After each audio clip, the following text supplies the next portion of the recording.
What we don't want to do is say you shouldn't have an in group. There's something wrong with having an in group, because when you look at it at its most basic level, we have a 16-year-old son. If he's out in the street in trouble and I see another 16-year-old child in trouble and I can only save one, I'm saving my son. Sorry. He's part of my in group and I'm going to save him. However, if he's not in the picture, then I'm going to go and help the other child. That's the difference, is making sure that in loving your in group, in caring about and promoting your in group, you're not zero sum, so that the more you work on and care about your in group, that you're not trying to take away from anyone else. Right. Hi there. Welcome to Love, Growth, and Narrative's 31st episode. We have so much to celebrate today. I'm Tiffany. And I'm Frederick. And one of the things that I want to celebrate, the first thing I want to celebrate, is that we are at 101 subscribers. Yes, we're so excited. Thank you for your support. Yes, we crossed that threshold, and keep it going, keep it moving, keep sharing your opinion and giving us feedback. We appreciate that. Really, and today also happens to be our 90-day month anniversary that Frederick doesn't like celebrating it monthly, but I do, so we're going to. Yay! We made it to 90 days, so we're super excited about that as well. And this being our 31st episode, which today will be on narratives. Do you want to give them? Oh. This one is growth. Oh, okay.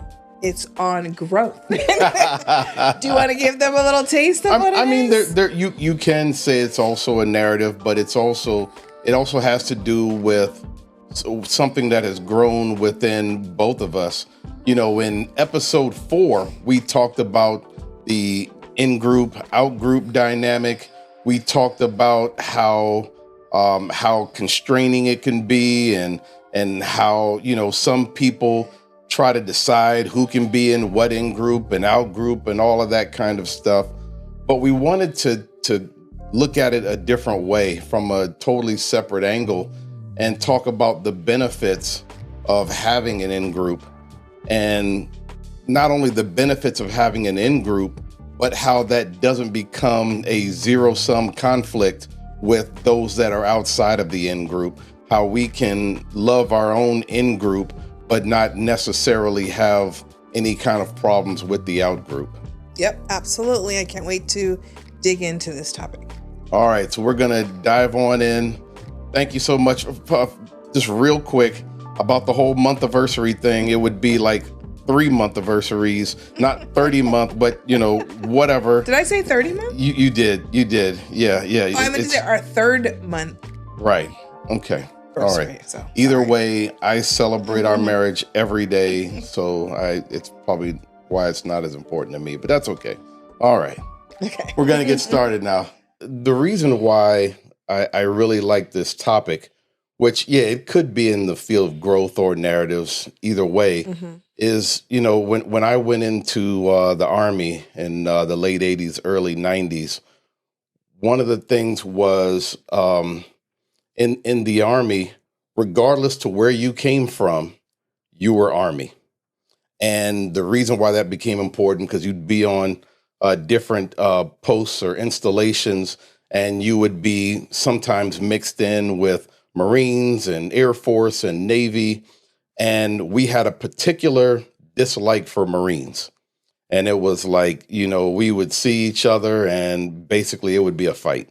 Now, of course, we're all, young knuckleheads. So just put that in context. Right.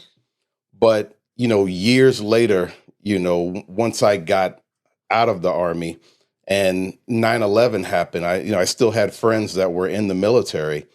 And I noticed that rivalry quickly went away, because not only were they still being stationed together or deployed together, but they were in positions where they actually needed each other. They grew close to each other.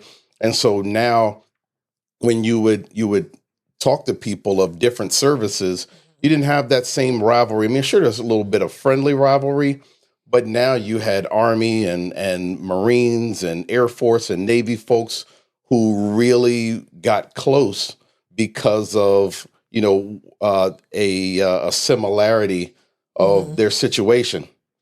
And so I started to think about that. I think about little after I got out of the Army, the Million Man March happened in DC, and I was there. I was one of the greatest moments of my life. That's awesome. And the reason why it was so great was not just that day itself, but in the months leading up to that. I noticed in the DC area as well as the Baltimore area that Black men were starting to treat everyone differently.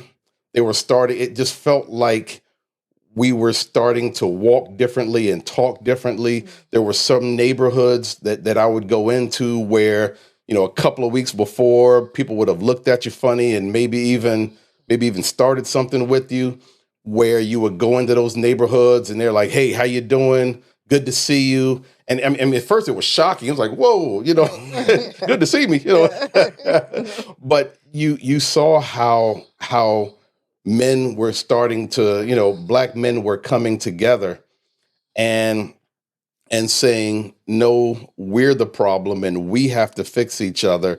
But what it was just, there was no longer this division. Another thing that anyone in the DC area or the DMV knows about is there's a huge rivalry between DC and Baltimore. Huge rivalry between DC and Baltimore. And during the march, you had people from Baltimore coming through. They were just as welcomed as anybody else. And so you say, okay, this can happen. This can happen. So what I'm trying to point out is that there is huge value in loving your in-group. I don't think there's anything wrong at all with loving your in-group, but also being mindful of how you treat others that are outside of what you would call your circle, right, is critical. You even look at, flash forward to modern day, the LA fires. The whole city of LA got together to help out. You didn't have people talking about, well, I'm from Compton or I'm from, Manhattan Beach or whatever, it was Angelino saying, we need to come together to help our fellow people. What frustrates me is, why does it take a tragic situation or something extreme to make this happen? I think that I understand what you're saying about having these intergroups. When I think about being a teacher, we, as teachers, we feel a togetherness in our plight of, this really difficult mission we have to get Americans, kids educated. We really come together with that. But within those teaching groups, there's still many groups inside of that, right? You got your elementary teachers are different from middle school teachers, are different from high school teachers, right? And then you go to, if you just say just elementary, you have upper elementary is very different than lower elementary teachers. So, but then when something big happens, we all come together and we're like, we're teachers. Yes. So we like, having that separation for certain things, right? Because there's a difference, but at the same time, we're still a unit. Yes. And so it is kind of nice to feel like, oh, there's an in-group with our, lower grade. Let's just say, TK to 2. We have a certain mission and we kind of feel a certain togetherness. And then when something big happens as a school, we are one as a school. So I totally understand having that in-group, out-group, and how it could be beneficial without looking down upon or frowning upon the groups that are outside of your in-group. And making sure you still have relationships with them, which for us, it might be classified or the office or admin and on like that. So I totally get, the benefit of that. Feeling that way racially sometimes can cause, not everyone understands it. Yeah. Right. And as a person who mostly grew up without feeling like I had an in-group with Black people. My friends were mostly of every other group other than Black. Right. For a story for another day. Yeah. But as I get older, I kind of long for, I mean, I love my friends to death. Like, I'm not giving anybody up, but I do long for having more friends who can understand some of the issues that are around, that are in the Black community, and have those conversations, or even some of the joys, right? Like if we're thinking about celebrating a particular artist or a particular situation, and you're like, you understand how it's so impactful to the culture in maybe ways that other people don't get. Yeah. And that's a comforting thing when you're talking to and around people who get it. It doesn't mean that I don't also understand when another group is excited about something that is happening with them. So I get it. And I celebrate both. I don't feel like one is higher than the other. I feel like they're all important. And as a teacher, I feel like I do that. I really try to tell our students, like, hey, we're all different. We're all people. We all have to share this planet. And I still want you to be proud that you're Nicaraguan. And I still want you to be proud that you're Cuban. And it doesn't mean you're better or worse than anybody else, but be proud of where you're from, your culture, and everything else. And we can celebrate you and not diminish ourselves at all. And that's really important to me as a teacher. Absolutely 100% important to me that I make sure my students feel a togetherness as a classroom. We have our in-group as a classroom, but you also have your individual, in-groups. And I know they get excited. Like, let's say we're talking about something or someone, or I'm reading a character who's from Mexico. All the students who are a part Mexican, they feel really excited about it. And I love that joy. And the other students don't feel any negativity towards that. So I like that. And maybe I need to use those terms, in-group, out-group, with them. I don't. But I think they understand we can be happy about who we are and our group and our people, and still feel a part of the bigger group of people, like humanity. Absolutely. You know what I'm saying? Yeah, I think that's very important. One of the other in groups that I didn't think about as much when I was younger was that when I went into the federal government, I was in the Department of Defense for a lot of years. And I got a chance to see, and I saw some of this in the Army, but because I was on a tactical level, I didn't see as much. But in the Department of Defense, being at a strategic level, you see the threats against the country. And as we were all working to try to mitigate the threats against the country, it started to make me realize that there's also an in-group of being American. Now, as I was exploring all of that, I started to wonder, am I being a hypocrite in the fact that I'm proud to be Black, but I'm also proud to be American? Can the two coexist? And as I got older, I realized, yes, they can coexist. They absolutely do. And so I try to be mindful of that, especially like when you talk about when 9/11 happened and stuff like that, we were all American. Right. Why can't we be that way now? And so what we don't want to do is say you shouldn't have an in-group. There's something wrong with having an in-group, because when you look at it at its most basic level, we have a 16-year-old son. If he's out in the street in trouble, and I see another 16-year-old child in trouble, and I can only save one, I'm saving my son. Sorry. He's part of my in-group, and I'm going to save him. However, if he's not in the picture, then I'm going to go and help the other child. That's the difference, is making sure that in loving your in-group, in caring about and promoting your in-group, you're not zero-sum, so that the more you work on and care about your in-group, that you're not trying to take away from anyone else. Right, absolutely. And I think right now we're having a little bit of a difficult time. All right, sorry, we had a little technical difficulty there, but we're back. Yeah. And Tiffany was talking about, what were you talking about again? I was talking about the country feeling very divided right now in many different ways. There's like a lot of in-groups and out-groups and many subgroups within those in-groups. There's a lot going on. And so when you talked about feeling like you could be be proud Black and proud American, that you're questioning that. And some people might question that, right? I have been questioned on that. Right. Yeah. Yes. And sometimes there's turmoil within myself. I mean, of course I'm proud to be an American, but I feel like what an American is has been, people are trying to redefine it or something where it's not, we can't all fit that. And so that's where the difficulty comes in sometimes in saying it. I know what I believe, I know what I feel on the inside, but sometimes saying it out loud, going back to say the 9/11, right? When 9/11 happened, like we all had flags on our windows going by, like, and it was such a great feeling to see that. It was like, yes, you know what I mean? And we were very proud and the whole world was looking at us and like, are you okay? And everything. Right.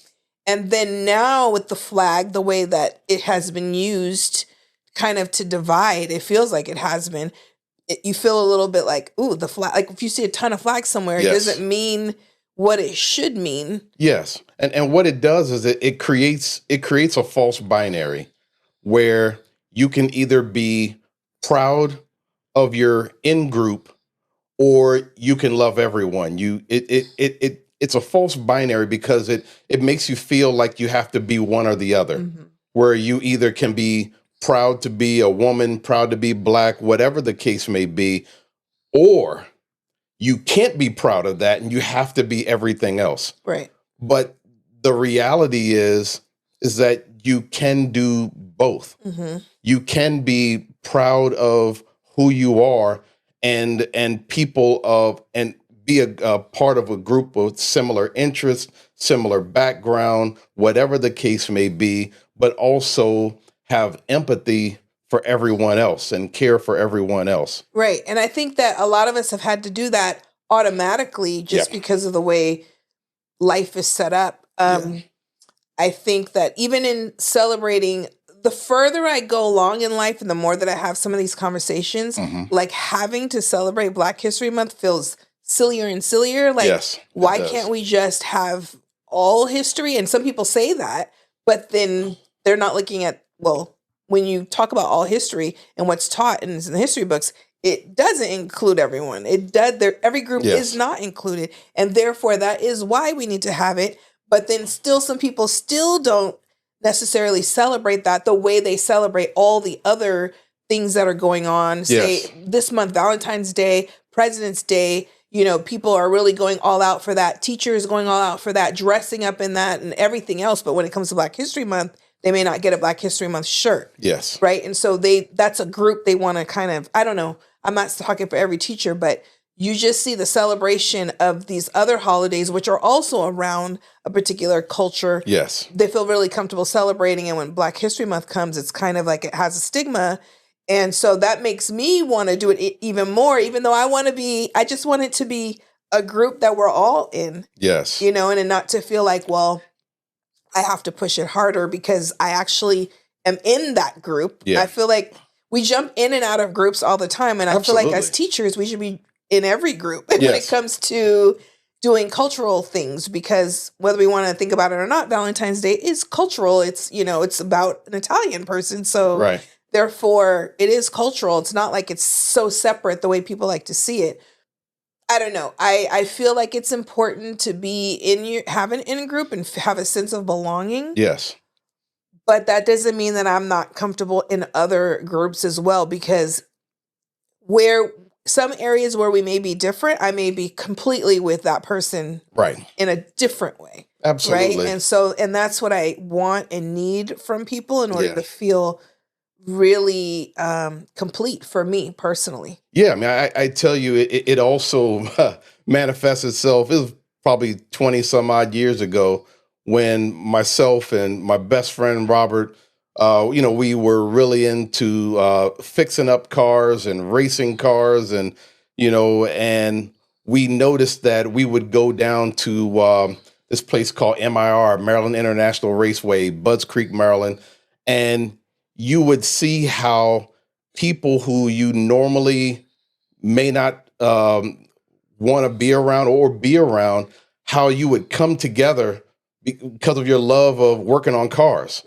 I mean, I had problems at times with my car because I fixed it myself. And so, you know, sometimes it didn't work so well, you know, and being down there, and then you'd see, you know, some young Southern white guy come up and say, "Hey, let me help you fix that," because it was like it was a car guy thing. And so now here we are. Now we're in an in group because we're all car guys, right? And then kind of talking trash about those guys, men who aren't in the cars, and and so you're right. It really does morph.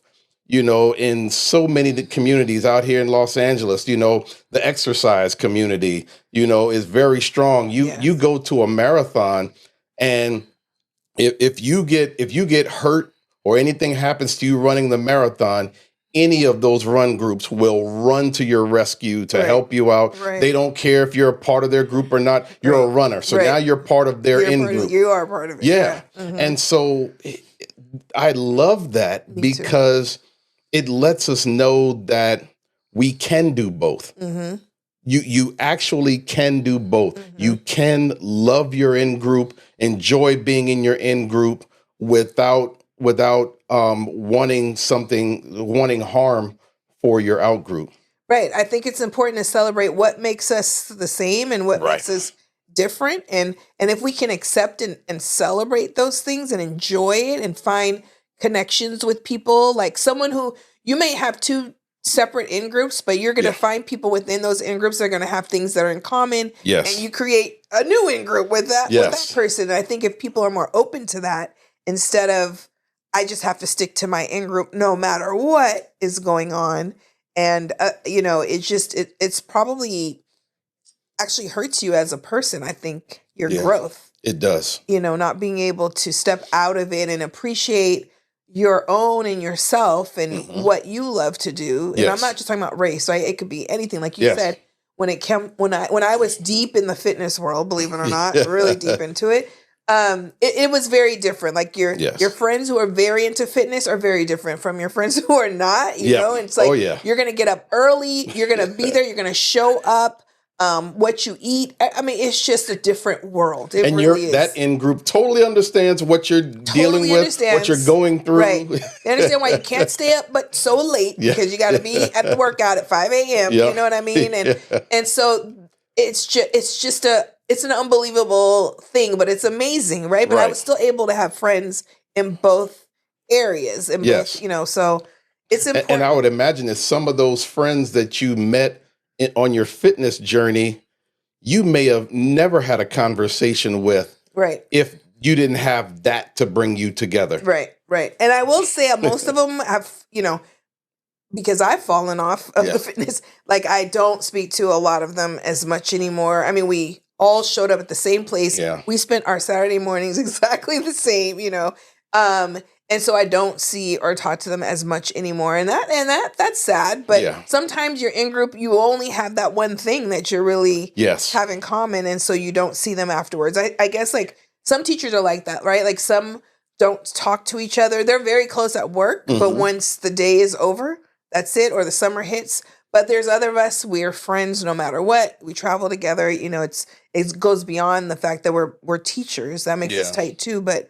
we created another in-group and doing things that we like to do. So that joy of feeling a part of something, doesn't take away from the other people, or when you have to, deal with someone who may not be in your group, you could still be respectful to that. And I think it's really important that we remember that. Yeah. And that's kind of why I wore the shirt of one of my in-groups, Black Men Run, back when I first got really into running, and I met, Lawrence and the group, I really got into it, and they helped me so much. And we hung out outside of running and all of that kind of stuff. And then I had the hip replacements, and there were certain people that I saw less because they were just on that running journey and that's all they cared about. But so many of my friends from Black Men Run, like Lawrence and Stacy and the rest of them, Carlos and Laura, and I can go on and on, stuck with me. We're still friends to this day. We still talk, even though I'm getting back onto my running journey now that my hip is in good shape. But, it's so refreshing that they stuck with me, even though what brought us together I couldn't do for for medical reasons. Right, so, right, yeah, yeah. But I think that's awesome. But why can't we translate that to other things? Because I give you another one. With being a gun owner, it puts you in a different in group. And, I can go to a gun shop or a gun show and talk to people and really have a good time. But a lot of these are people who I would never have met other than that. Right. They're politically totally different from way I am. And there's a whole lot of stuff, but we have that that brings us together. And I think that what we really need to concentrate on is what's important. And what's important is the in group is important, but the larger out group we can't ignore, and we don't want to ignore. And especially in today's climate where people are dividing like crazy over I'm this and I'm that. I don't want to go through all of them because there's a million reasons why people divide. Right. And I don't want to say that that's wrong to have your in group, but we, especially for Americans, we really do have to keep that in mind as we're arguing with each other that, at the end of the day, there are enemies right now that are trying to tear us apart, that are enjoying all the fights that we're having. Meaning other countries. Yes. Right? Yeah. Yes.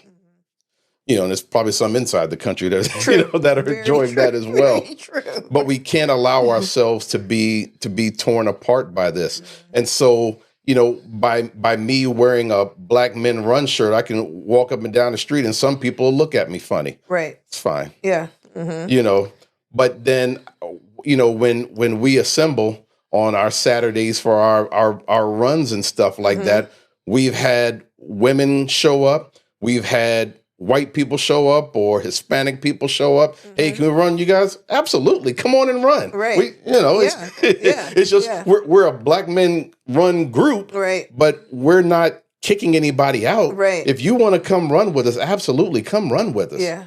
And you can hang out with us and have breakfast with us afterwards and the whole 9 yards. And so I think that's what needs to be thought of. It's a bias that people need to realize that they have.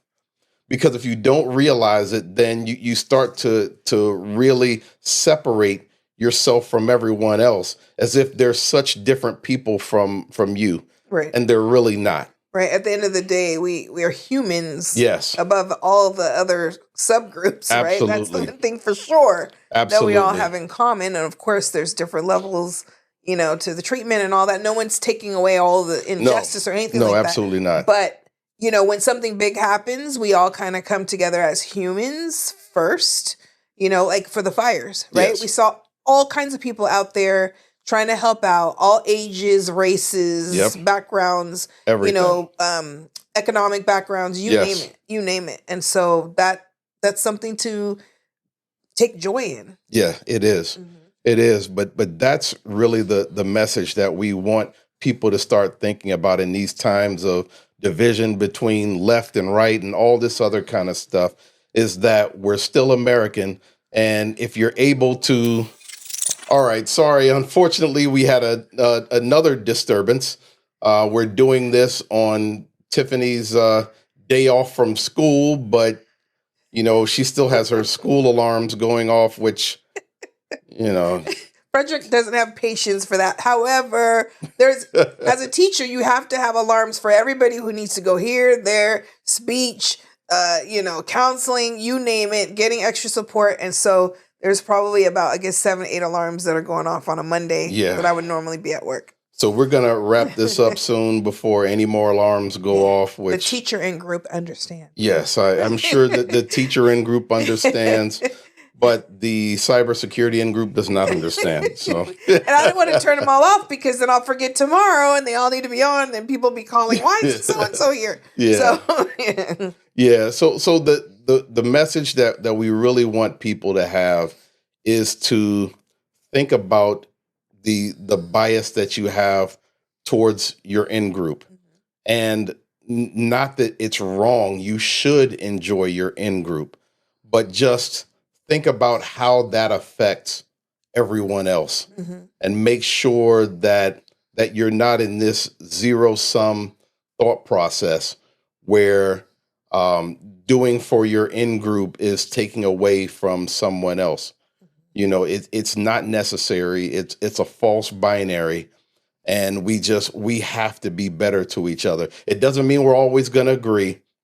You know, a lot of the division in this country is because of real differences, you know, but you have to ask yourself, are those differences that critical that you no longer care about that person?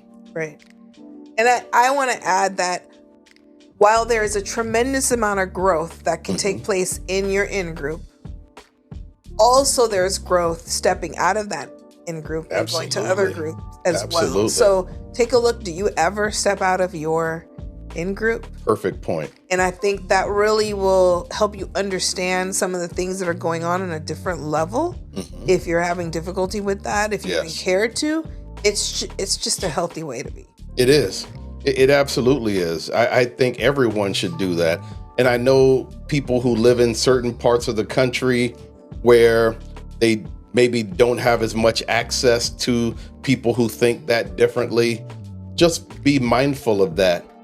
And, you know, whether it's looking at a podcast from someone who thinks differently or whatever the case may be, it has to be an active thing. Right. You're not going to passively start to understand people in the out group. Right. You're just not. It has to be an active thing. You have to actively want to do that. Right. So with all of that said, we're going to wrap up this episode before any more of Tiffany's alarms go off. So for this 31st episode of Love, Growth, and Narratives, I'm Frederick. And I'm Tiffany. Thank you so much. And we'll see you next week. Take care. Bye.